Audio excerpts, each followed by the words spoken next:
Welcome to my class student, this is English moments. और हम जो चैप्टर कर रहे हैं वो house is not a home, और इसका हम क्वेश्चन आंसर कर रहे हैं। आपने इस चैप्टर में क्या देखा, जो ऑथर है उनका घर जल गया था, और जब घर जल गया उनकी बिल्ली खो गई तो वो जीवन से निराश हो गए थे। लेकिन नए स्कूल मेट्स ने जब उनके लिए कलेक्शंस किए, जब उनको बहुत उनका कंसर्न लिया, तो फिर जीवन के प्रति उनका इंटरेस्ट आ गया। Let's go through the story again through question answer. Now page number 54, think about it. What does the author notice one Sunday afternoon? What is his mother's reaction? What does she do? एक afternoon, Sunday afternoon, author ने क्या notice किया? What is his mother's reaction? Mummy का reaction कैसा था? अब what does she do? उन्होंने क्या किया? One Sunday afternoon, the author notices a strange smell. जब वो बाहर बहुत कोल्ड एंड विंडी था, आपको पता है हमने स्टोरी की समरी देखी थी, और अंदर आग जल रही थी फायर प्लेस पे। अचानक संडे आफ्टरनून को जो ऑथर है उसने एक स्ट्रेंज सी बू महसूस की। Then he sees smoke pouring in through the seams of the ceiling, और सीलिंग के सीम से उन्होंने देखा धुआं उठ रहा है, and filling the room very quickly, और बहुत जल्दी पूरे घर में वो धुआं फैल रहा है। They can barely see anything, और वो बहुत मुश्किल से कुछ देख पा रहे थे क्योंकि पूरे घर में धुआं फैल गया था।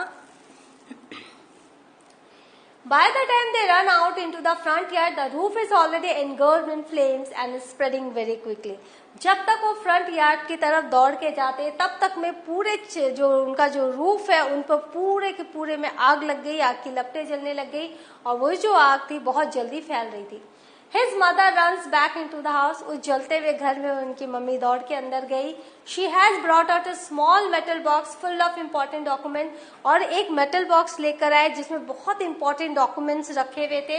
She wants to bring out important things from the house one by one, और वो चाहती थी कि घर के अंदर से जितने भी important चीजें हैं वो सारे के सारे वो ले आए, क्योंकि सब कुछ जल रहा था, और उनके हस्बैंड की जो तस्वीरें थी, लेटर्स थे, वो सब वो धीरे धीरे करके बाहर ला रही थी।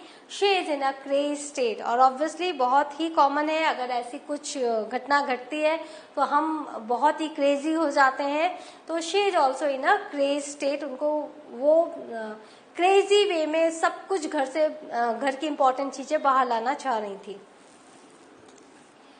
Why does he break down in tears after the fire? जब आग लगी उसके बाद वो क्यों, जो नरेटर वो रोने लगे। After the fire, he breaks down into tears because it suddenly strikes him that he is suffering a big loss.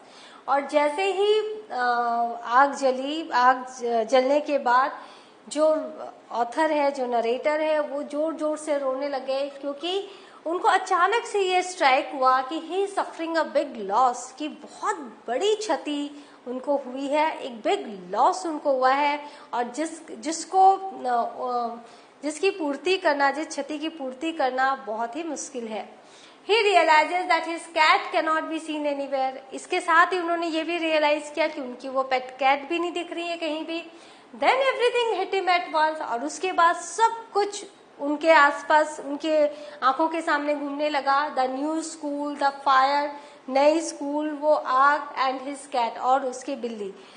That is why he breaks down and cries, और यही सब सोचकर वो रोने लग गए और आंसुओं में डूब गए। Why is the author deeply embarrassed the next day in school? जब वो नेक्स्ट डे स्कूल गए तो वो क्यों एम्बेरस फील कर रहे थे? Which words show his fear and insecurity? तो कौन से शब्द है जो उनके फियर और उनकी इनसिक्योरिटी को बता रहा था? The author is deeply embarrassed the next day in school. जब वो नई स्कूल में वो पुराने प्रीवियस डे के कपड़े पहन के गए थे, तो वो अपने आप को बहुत एम्बैरसिंग उनकी सिचुएशन थी। Because he is wearing the previous day's dress and borrowed tennis shoes from his aunt, क्योंकि वो अपने ग्रैंड पेरेंट्स के घर चले गए थे क्योंकि आग लगी थी घर में, और वहाँ आंट ने उनको जूते दिए थे जो कि टेनिस शूज थे, और जब वो दूसरे दिन स्कूल गए तो वो पहले दिन के कपड़े पहने हुए थे और बोरोड टेनिस शूज पहने हुए थे। द क्लोथ्स लुक वियर्ड, और उनके कपड़े बहुत वियर्ड लग रहे थे। ही हैज नो बुक्स और होमवर्क, उनके पास कोई बुक्स नहीं था, होमवर्क नहीं था, and his backpack is gone, और उनका बैकपैक भी उनके साथ नहीं था। Words used in the lesson that show his fear and insecurity are, तो कौन कौन से वर्ड्स इस लेसन में है जो उनके डर को और उनकी इनसिक्योरिटी को दिखा रहा था? आउटकास्ट एंड गीक, तो उनको ऐसा लगा था कि वो आउटकास्ट हो गए हैं, गीक हो गए हैं। लाइक ए ज़ॉम्बी, वो स्कूल में एज ए ज़ॉम्बी की तरह उनको लगा कि घूम रहे हैं. Wanted to curl up and die, और वो मरना चाह रहे हैं. एवरीथिंग फेल्ट सरियल, सब कुछ बड़ा स्ट्रेंज हो गया था. All the security had all been ripped away, और जितनी भी सिक्योरिटी उनके पास थी, जितना भी उनके पास कॉन्फिडेंस था अपने ओल्ड स्कूल, फ्रेंड्स, कैट, घर को लेकर, वो सारी की सारी सिक्योरिटी एक बार में ऐसा लगा उनसे छीन ली गई. तो ये सारे वर्ड्स उनके फियर और इनसिक्योरिटी को दर्शा रहे हैं. The cat and the author are very fond of each other. जो बिल्ली थी और जो ऑथर थे एक दूसरे को बहुत पसंद करते थे. How has this been shown in the story, तो इस स्टोरी में कैसे दिखाया गया है. Where was the cat after the fire, वो कैट कहाँ गई फायर के बाद. Who brings it back and how, तो कौन उसे लेकर आया और कैसे. The author has great affection towards his cat, तो अपने कैट के प्रति जो ऑथर था उनका बहुत ज्यादा गहरा लगाव था. He cried inconsolably when he cannot find his cat after the fire, तो वो इतना रोए कि उनको सांत्वना नहीं दिया जा सक रहा था, क्योंकि फायर के बाद उनको उनकी कैट नहीं दिख रही थी. He regularly goes to the site of his house in the hope of finding the cat. वो रोज अपने घर में जाते थे इस उम्मीद से कि शायद उनको उनकी कैट दिख जाए. He remembers how the cat crawling into his pocket. वो याद करते थे जैसे कैसे वो बिल्ली उनके पॉकेट में क्रॉल करके आती थी एंड फॉलिंग asleep, और सो जाती थी. He misses her terribly. वो उसको बहुत मिस कर रहे हैं. The cat is extremely freaked by the fire. तो कैट कहाँ गई थी, वो इतनी घबरा गई थी आग से कि वो runs a mile away from the house. वो घर से, उस मकान से बहुत दूर चली गई थी. One woman finds her and locates the author's number on the cat's collar. तो एक लेडी ने उस कैट को देखा था और उसने उसके कॉलर में जो ऑथर का नंबर था उसे पढ़ा था. However, she cannot reach them as the phone has been disconnected because of the fire. लेकिन वो लेडी किसी से संपर्क नहीं कर पाई क्योंकि जितने भी फोन लाइन्स थे वो डिस्कनेक्ट हो गए थे, आग लगी थी घर में. The woman then makes personal efforts to find the author and returns the cat. हालांकि कई महीने लगे, लेकिन उस लेडी ने अपने पर्सनल एफर्ट्स के द्वारा ऑथर का घर ढूंढा और वो बिल्ली उनको लौटाई.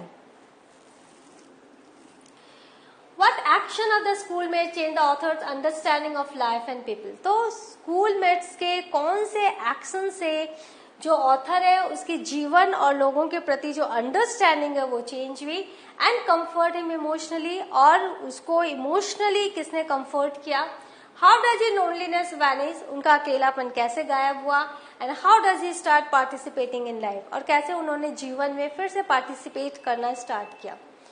The schoolmates show genuine concern for the author in spite of not knowing him well. चूंकि ये जो ऑथर थे वो नए स्कूल में गए थे, जैसे वो दूसरों से अनजान थे, दूसरे भी इनसे अनजान थे, लेकिन जब आग की तरह खबर फैल गई कि जो ऑथर है उनके घर में आग लगी है, सब कुछ तहस नहस हो गया, तो इन लोगों ने स्कूलमेट्स ने एक जेन्युइन कंसर्न दिखाया ऑथर को लेकर in spite of not knowing him well. हालांकि सब उन्हें नहीं जानते थे. They help him by collecting supplies. उन्होंने क्या किया, जितनी भी जरूरत की चीजें थी वो सब कलेक्ट किया. बुक्स कलेक्ट किए, क्लोथ्स ऑथर के लिए कलेक्ट किए. People whom he has never spoken to before are befriending him. और जिन लोगों ने कभी इनसे पहले बात नहीं की थी वो आकर उनसे दोस्ती कर रहे थे, अपना इंट्रोडक्शन दे रहे थे. They also call him to their houses. और उन्होंने सबने इनको अपने घरों में इन्वाइट किया. The author makes new friends. उस दिन ऑथर ने नए दोस्त बनाए. He is overwhelmed by the love and cooperation. और उनके सहयोग और उनके प्यार से वो बहुत ज्यादा ओवरवेल्म्ड हो गए, बहुत ज्यादा भावुक हो गए. He realizes that his new school and new people around him are good. और उन्होंने पता चला कि उनके आसपास जो लोग हैं, नई स्कूल है, नए लोग हैं, वो बहुत अच्छे हैं. He starts focusing on his feeling of fear. तो उनके अंदर जो डर की जो फीलिंग थी उसके ऊपर इन्होंने फोकस करना बंद कर दिया. एंड इनसिक्योरिटी, और जो उनके अंदर इनसिक्योरिटी की फीलिंग थी उसके ऊपर भी अब उन्होंने ध्यान देना बंद किया. And becomes confident that everything will be all right. और वो कॉन्फिडेंट हो गए कि सब कुछ अच्छा है, सब कुछ बढ़िया है. What is the meaning of my cat was back and so was I? तो इसका क्या मतलब है कि मेरी बिल्ली लौटी और मैं भी. Had the author gone anywhere? क्या ऑथर कहीं गए थे? Why does he say that he is also back? तो क्यों उन्होंने कहा कि वो भी बैक हो गए, वो भी वापस है. After the fire, the author loses interest in life. जब आग लग गई घर में तो उन्होंने जीवन के प्रति जो उनका इंटरेस्ट था वो खत्म हो गया। He feels that he has lost everything. उस समय उनको ऐसा महसूस हुआ कि उन्होंने सब कुछ खो दिया है। After he gets books and other items from his schoolmates, he feels a sense of newfound security. लेकिन जब वो स्कूल गए और वहाँ उन्होंने देखा कि स्कूलमेट्स ने उनके लिए बुक्स अरेंज किया है, उनके लिए क्लोथ्स अरेंज किए हैं और जितनी भी जरूरत के सामान है सब अरेंज किए हैं, तो उनके अंदर एक नई सिक्योरिटी ने जन्म लिया। उनको ऐसा लगा कि वो अकेले नहीं है, उनके साथ लोग हैं। The recovery of his cat is like the icing on the cake. और जब उनको उनकी बिल्ली मिल गई तो उनकी इस वजह से केक के ऊपर आइसिंग होती है, सोने पे सुहागा, वो हो गया। He gets back his best mate. और बिल्ली जो उनकी बहुत अच्छी साथी थी और वो उनको मिल गई। New now both he and his cat are back to normalcy. आपको पता है जो बिल्ली थी वो भी डर के आग के डर से भाग गई थी, वो भी अकेला फील कर रही थी ऑथर के बगैर, लेकिन लेडी के कारण वो रीयूनियन हुआ, ऑथर और बिल्ली मिल गए तो दोनों अब अपने नॉर्मल लाइफ की तरफ लौटने लगे। His statement is indicating that he has begun picking up fragments of life. तो उन्होंने जो लिखा कि मेरी बिल्ली आ गई और मैं भी, इसका मतलब अब वो जीवन के जो आने वाले जीवन को अब वो जीना चाह रहे हैं और वो जो फ्रेगमेंट्स ऑफ लाइफ है, जीवन के जो पड़ाव, उसको वो पिक कर रहे हैं। अब वो हर एक छोटी छोटी खुशियों को समेट रहे हैं। नाउ थीम देख लेते हैं स्टोरी का क्या है। The theme is hope, humanity and solidarity. तो घर, जो मकान होता है वो सिर्फ मकान होता है, लेकिन जो घर होता है वहाँ ह्यूमैनिटी होती है, भाईचारा, सॉलिडेरिटी होती है और उम्मीद होती है। तो इसीलिए house is not a home इसका नाम रखा गया है। ये जो थीम भी है वो होप है, ह्यूमैनिटी एंड सॉलिडेरिटी है। After the fire the narrator loses interest in life. आग के बाद नरेटर ने अपने जीवन में कोई इंटरेस्ट उनका नहीं था। He feels that he has lost everything. उनको लगा उन्होंने सब कुछ खो दिया। His thought of unwillingness to grow up and willingness to die if life continued like that gives us a glimpse of his depression. तो उनका जो उनकी जो सोच थी कि अब मुझे आगे नहीं, बड़ा ही नहीं होना, unwillingness to grow up और willingness to die कि अब मुझे मरना है। If life continued like that, यदि जीवन ऐसा ही है कि सब कुछ अगर खोना ही जीवन है तो मुझे नहीं जीना, मुझे बड़ा नहीं होना, मुझे चेंज नहीं होना, मुझे इस लाइफ को हैंडल नहीं करना। तो ये सब हमें क्या ग्लिम्स दे रहा है, क्या बता रहे हैं कि वो डिप्रेशन में चले गए हैं। But everybody in the new school develop empathy with the author's flight. लेकिन नए स्कूल में सब कोई ने ऑथर के इस स्थिति में, जब उनके पास कुछ भी नहीं था, उसके साथ सहानुभूति दिखाई। His schoolmates pooled resources, सबने पैसे जमा करके जितनी भी जरूरत की चीजें थी वो खरीद कर सब लेकर आए। To buy a set of everything he needed in the school, तो स्कूल में जितनी भी चीजों की जरूरत थी सब कुछ इनके लिए खरीद के लाया गया। This act of help creates a sense of solidarity among them.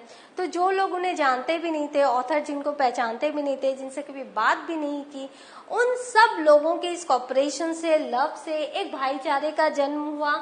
This gives him motivation to start his life afresh. और इस जो एक्ट ऑफ कंसर्न था, लव था, उसने उनको मोटिवेट किया कि जीवन को फिर से स्टार्ट किया जाए and to forget his past trauma. और जो जीवन में जो अभी आग वाला जो पास्ट ट्रॉमा था उससे वो उबर के आ गए। The recovery of his cat is like the icing on the cake. और जब उनको उनकी बिल्ली भी मिल गई तो सोने पे सुहागा हो गया। He gets back his best mate. और उनकी जो सबसे अच्छी दोस्त थी वो बिल्ली, वो भी उन्हें मिल गई। Both he and his cat are back to normalcy. और दोनों नॉर्मल हो गए, अपनी नॉर्मल लाइफ की तरफ आ गए। He feels a sense of new found security. और इस तरह से उनको एक नई सिक्योरिटी ने उनके अंदर जन्म लिया। नाउ टाइटल क्या है? The title is justified that Zan has lost his house but home is still with him. तो टाइटल जस्टिफाइड है। एक मकान है, मकान के खत्म होने से, नष्ट होने से कुछ नहीं होता, लेकिन घर बना रहना चाहिए। तो यही है, उसने अपना घर तो उसका घर नष्ट हो गया, लेकिन जो उसका मकान नष्ट हो गया, लेकिन घर जो था वो अभी भी उसके साथ था। He forgets his pain of losing material things, क्योंकि जो मकान है वो material things को symbolize करता है। तो जैसे ही घर का अपनापन प्यार से मिला, वो उन चीजों के लॉस को भूल गया। He forgets his pain of losing material things that symbolize house after receiving love, care, friendship, the characteristics of home. तो जब वो मटेरियल थिंग्स के लॉस को कैसे वो भूला जो कि हाउस को रिप्रेजेंट कर रहा था, जब उन्हें लव मिला, केयर मिली, फ्रेंडशिप मिली जो कि होम के कैरेक्टरिस्टिक्स हैं, तब वो लॉस को भूल गए और इसलिए कहा गया house is not a home. घर रहना चाहिए, मकान भले ही खत्म हो जाए. Now teenagers how to handle. तो जब कोई टीनेजर है जब ऐसे ट्रॉमा में जाता है तो उसको कैसे हैंडल करना चाहिए, ये भी इस स्टोरी से हमें पता चलती है. A traumatic experience is any event in life that causes a threat to our safety and potentially places our own life or the lives of others at risk. तो जब हम कभी भी किसी ट्रॉमेटिक एक्सपीरियंस से गुजरते हैं, हमारे जीवन में कोई ऐसी घटना घटती है तो हमें अपनी सेफ्टी को लेकर एक खतरा आ जाता है और हम अपने जीवन में अपने आप को एक रिस्क के हमारा जीवन हमें लगने लगता है कि अब हमारे जीवन में कोई ठहराव नहीं रहेगा, अब हमारा जीवन नष्ट होने वाला है. As a result, a person experiences high levels of emotional, psychological and physical distress that temporarily disrupts their ability to function normally in day-to-day life. तो जब ऐसी घटना घटती है तो जो एक पर्सन है, कोई भी इंसान, वो क्या एक्सपीरियंस करता है, बहुत हाई लेवल का emotional, psychological and physical distress, कि उसका कुछ भी बैलेंस नहीं रहता, वो अपने आप को काफी ठगा सा महसूस करता है इमोशनली, साइकोलॉजिकली एंड फिजिकली, और वो अपनी जो नॉर्मल लाइफ लीड करने की जो पोटेंशियलिटी है, जो एबिलिटी है, वो उसको भी खो देता है. Teenagers who experience a distressing or frightening event are often concerned by these strong emotions. और स्पेशली जो टीनेजर्स होते हैं वो जब ऐसे एक्सपीरियंस से वो गुजरते हैं जो कि बहुत डिस्ट्रेसिंग है, बहुत डरावना इवेंट होता है, तो वो भी इन सारे स्ट्रॉन्ग इमोशंस के शिकार हो जाते हैं. They tend to seesaw between independence and insecurity after a distressing event. और वो ऐसा लगता है कि वो इंडिपेंडेंस और इनसिक्योरिटी के बीच में वो है, ऊपर नीचे कर रहे हैं, सीसॉ ऊपर नीचे कर रहे हैं. A younger child depends directly on their family. अगर कोई छोटा बच्चा होता है तो वो अपने पेरेंट्स के ऊपर निर्भर रहता है. Whereas many teenagers look to their peer group for support. लेकिन जो टीनेजर्स होते हैं वो अपने दोस्तों के ऊपर इमोशनली डिपेंड करते हैं, क्योंकि वो अपने पेरेंट्स को दुखी देखते हैं, वो अपने पेरेंट्स के साथ अपना दुख और शेयर करके उनका दुख नहीं बढ़ाना चाहते. So what have we learned? We have learned the question answer of the house is not a home. ये सारे क्वेश्चंस के आंसर्स आप याद कर लो, बिकॉज आपको लिखने हैं. And go through the chapter. अच्छे से किताब को पढ़ो, चैप्टर को पढ़ो and prepare for the extract based questions also. I will meet with you in the next session. Thank you.